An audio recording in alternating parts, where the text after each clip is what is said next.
The voice of the Spirit. Then he said, "Go out and stand on the mountain before the Lord." And behold, the Lord passed by, and a great and strong wind tore into the mountains and brought the rocks in pieces before the Lord. But the Lord was not in the wind. And after the wind, an earthquake, but the Lord was not in the earthquake. And after the earthquake, a fire, but the Lord was not in the fire. And after the fire, a still small voice. 1 Kings 19:11 and 12.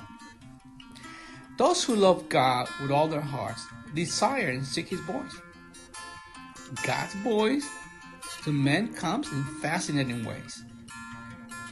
It must be recognized that God works in a mysterious way, but He is not mystical by nature.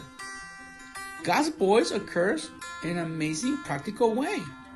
Obviously, supernatural moments are recorded in the Bible with some individuals who receive a voice message calling their attention to His glorious plan. The list is marked and recorded by both male and females. People who love God, and others simply pagans. It is distinguished because it manifests changes in revelation of His perfect will. This occurs when we read His word with fervor and clearly attend to His message. In our prayer time, the voice of God enters in our spirit in a gentle and delicate way. His voice also occurs in circumstances that are faced through the response of heaven and moments when we know for sure the fullness of God's voice in our spirit. When perhaps we least expect it, God uses nature and certain people to request our attention to His voice. Even the action of a child or an old woman can convey His message. He also uses dreams, visions, wonders, and miracles that speak to our lives. Now that we have the Bible, its main and special revelation, this is the most useful and effective way to listen to Him. The disciplines of prayer, worship, fasting, and personal retreats help us in the search of His voice. He is the person of the Holy Spirit who speaks to our spirit.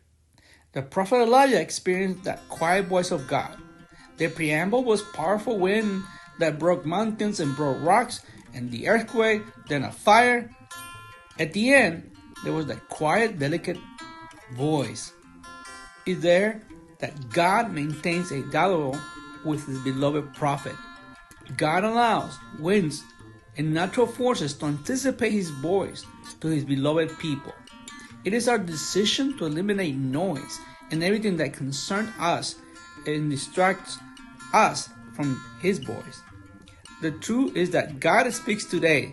The obstacle to His voice comes from our vain occupation and toils of daily life. Receive the gentle challenge of the Holy Spirit to hear His voice today.